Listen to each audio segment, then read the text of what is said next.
प्रभु यीशु मसीह के मीठे और मधुर नाम में आप सबको जय मसीह की। और जब भी हम परमेश्वर के वचन को पढ़ते हैं तो परमेश्वर का वचन हमारे जीवन के अंदर आशीष लेकर, खास करके जब हम पतरस की दोनों पत्रियों को पढ़ते हैं, उसका अध्ययन करते हैं, तो पतरस अपनी दोनों पत्रियों के अंदर जो है एक शब्द है जिसे वो बार बार इस्तेमाल करता है, और वो शब्द है बहुमूल्य या अनमोल। बार बार पतरस अपनी इन दोनों पत्रियों के अंदर इस बहुमूल्य शब्द को इस्तेमाल कर रहा है।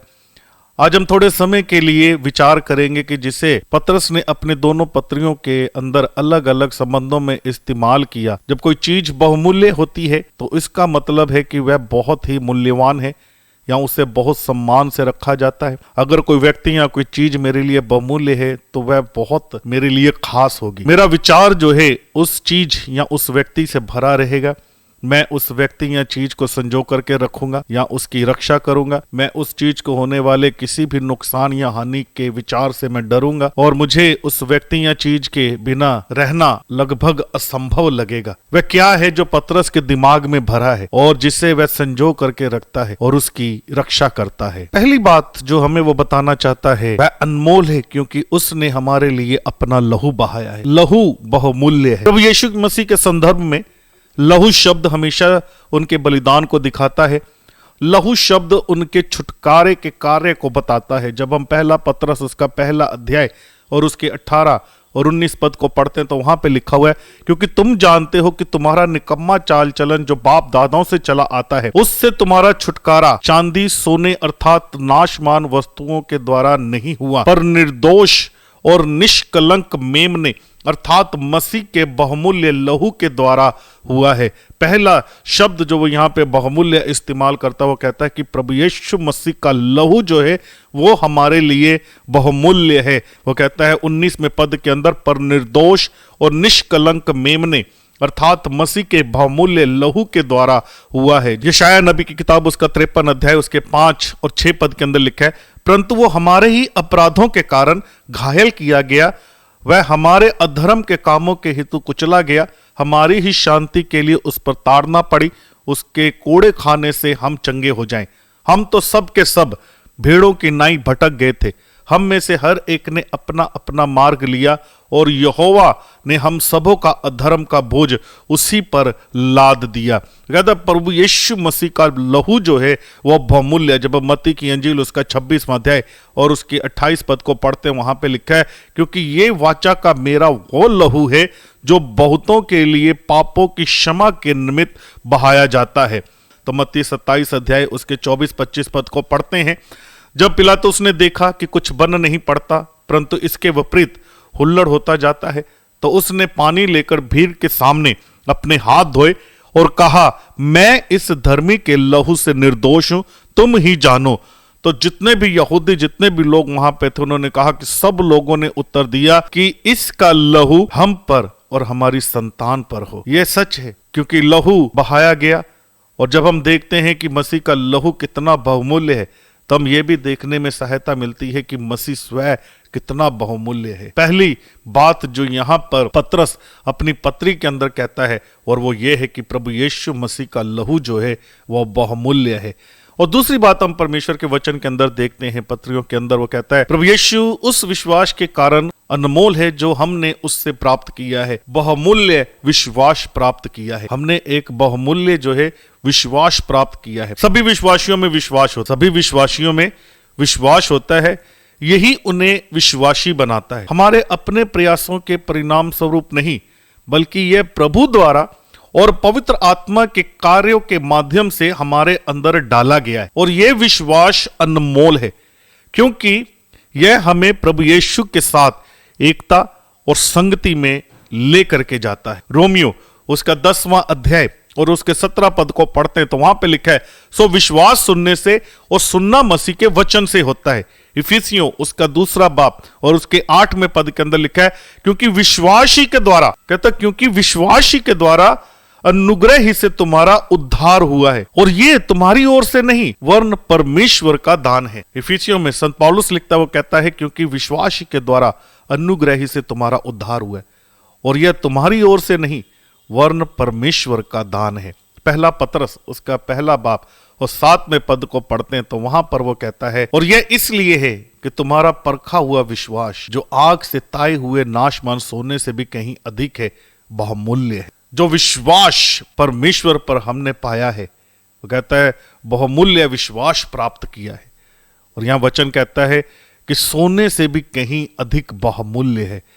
यीशु मसीह के प्रकट होने पर प्रशंसा और महिमा और आदर का कारण ठहरे।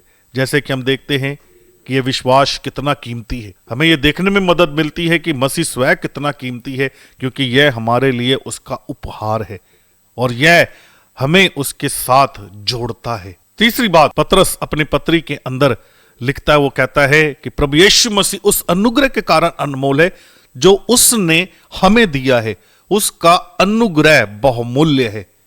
परमेश्वर का अनुग्रह बहुमूल्य है। जब हम इफिसियों की पत्री उसका 2 अध्याय और उसके 7 और 8 पद को पढ़ते हैं तो वहां पे लिखा हुआ है कि वह अपनी उस कृपा से जो मसीह यीशु में हम पर है, आने वाले समयों में उसके अनुग्रह का असीम धन दिखाए, क्योंकि विश्वास ही के द्वारा अनुग्रह ही से तुम्हारा उद्धार हुआ है, और यह तुम्हारी ओर से नहीं वरन परमेश्वर का दान है।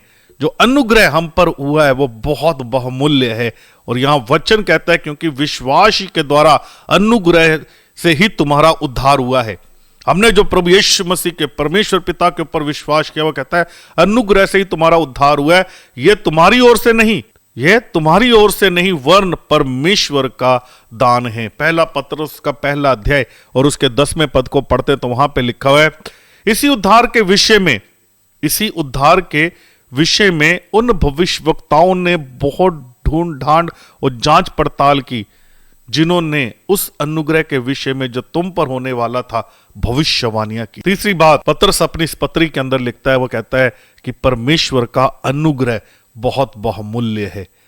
चौथी बात हम परमेश्वर के वचन के अंदर देखते हैं वो ये है कि प्रभु यीशु मसीह उस वचन के कारण अनमोल है जो उसने हमें दिया है। बहुमूल्य वचन और प्रतिज्ञाएं खुदा ने हमें दी हैं। पतरस ने यह घोषणा की कि परमेश्वर ने हमें वचन में हमें हर संभव जरूरत को पूरा करने के लिए वायदा दी। उसने अनगिनत प्रतिज्ञाएं हमारे जीवन के साथ बांधी हैं। और आज परमेश्वर का वचन हमें इस बात को भी सिखाता है कि परमेश्वर, जिस प्रकार से पतरस ने यहाँ पर घोषणा की कि परमेश्वर ने अपने वचन में हमें हर संभव जरूरत को पूरा करने के लिए वायदा किया है। दूसरा पतरस का 1 अध्याय जब हम उसके 4 पद को पढ़ते तो वहां पे लिखा हुआ है, जिनके द्वारा उसने हमें बहुमूल्य और बहुत ही बड़ी प्रतिज्ञाएं दी। जिनके द्वारा उसने हमें बहुमूल्य और बहुत बड़ी प्रतिज्ञाएं दी हैं, ताकि इनके द्वारा तुम उस सड़ाहट से छुटकर जो संसार में बुरी अभिलाषाओं से होती है, ईश्वरीय स्वभाव के सहभागी हो जाओ। ईश्वरीय स्वभाव के सहभागी हो जाओ। पहला पतरस का 1 अध्याय उसके 24वें पद के अंदर लिखा है, क्योंकि हर एक प्राणी घास की नाई है। पतरस यहां पर लिखता हुआ कहता है कि हर एक मनुष्य जो है, हर एक प्राणी जो है वो घास की नाई है और उसकी सारी शोभा घास के फूल की नाई है। घास सूख जाती है और फूल झड़ जाते हैं। कहता घास भी सूख जाती है, फूल झड़ जाते हैं और उसकी शोभा जो है वो घास के फूल के नाई होती है। लेकिन आगे जब हम 25 पद को पढ़ते हैं वहां पे कहता है परंतु प्रभु का वचन, कहता परंतु प्रभु का वचन युगानुयुग स्थिर रहेगा। और यही सुसमाचार का वचन है जो तुम्हें सुनाया गया था, जो तुम्हें सुनाया गया था। पहला पतरस का 1 अध्याय उसके 23 पद को पढ़ते हैं तो वहां पर लिखा हुआ है, क्योंकि तुमने नाशवान नहीं पर अविनाशी बीज से परमेश्वर के जीवते और सदा ठहरने वाले वचन के द्वारा नया जन्म पाया है। परमेश्वर का वचन और उसकी प्रतिज्ञाएं जो उसने हमें दी हैं बहुमूल्य है। 5वीं बात जो पतरस अपनी इस पत्री के अंदर लिखता है वो कहता है, प्रभु यीशु मसीह हमारे साथ जिस तरह से प्रेम करता है उसके कारण वह अनमोल है। बहुमूल्य प्रेम उसने हमसे किया। वास्तव में अजीज, खुदा ने हमसे इतनी मोहब्बत, उसने हमसे प्यार किया और उसने हमें इस अंधकार के वश में से छुड़ा करके अपनी संतान होने का अधिकार दिया।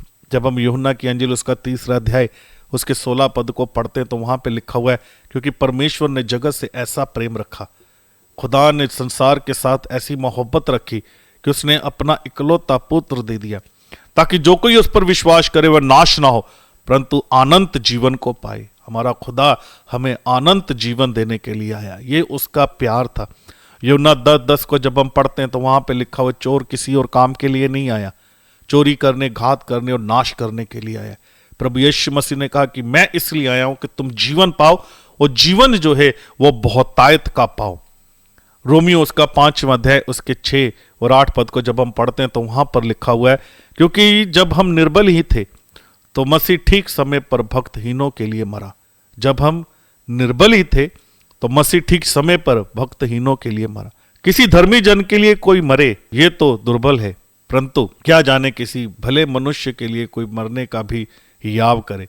परंतु परमेश्वर हम पर अपने प्रेम की भलाई इस रीति से प्रकट करता है कि जब हम पापी ही थे तभी मसीह हमारे लिए मरा। परमेश्वर के वचन को जब भी हम पढ़ते हैं, खुदा का वचन हमारे जीवन के अंदर आशीष को लेकर के आता है। इफिसियों उसका 2 बाब उसके 4 और 5 पद के अंदर कहता है, परंतु परमेश्वर ने जो दया का धनी है, परंतु परमेश्वर ने जो दया का धनी है अपने उस बड़े प्रेम के कारण जिससे उसने हमसे प्रेम किया, जब हम अपराधों के कारण मरे हुए थे तो हमें मसीह के साथ जिलाया, अनुग्रह ही से तुम्हारा उद्धार हुआ है। ये प्रभु का प्रेम था। वचन कहता है क्योंकि उसने जगत से ऐसा प्रेम रखा, उसने जगत से, पूरे संसार से ऐसा प्यार किया कि अपना इकलौता पुत्र यीशु क्रिस्ट दे दिया, ताकि जो कोई उस पर विश्वास लाए वो नाश ना हो परंतु अनंत जीवन को पाए। यहाँ पे हम जब इस दोनों पत्रियों को पढ़ते हैं पतरस की, तो सबसे पहली बात पतरस यहाँ पे हमें कहता है कि परमेश्वर का लहू जो है वो बहुमूल्य है, परमेश्वर पे विश्वास जो है बहुमूल्य है, और वो कहता है अनुग्रह, परमेश्वर का अनुग्रह जो हम पर हुआ है वो बहुत बहुमूल्य है। बहुमूल्य वचन और परमेश्वर की प्रतिज्ञाएं हैं, बहुमूल्य परमेश्वर का प्रेम है। खुदावंद अपने इस वचन के द्वारा हम सबको बहुत सारी आशीष और बरकत दे। आमीन।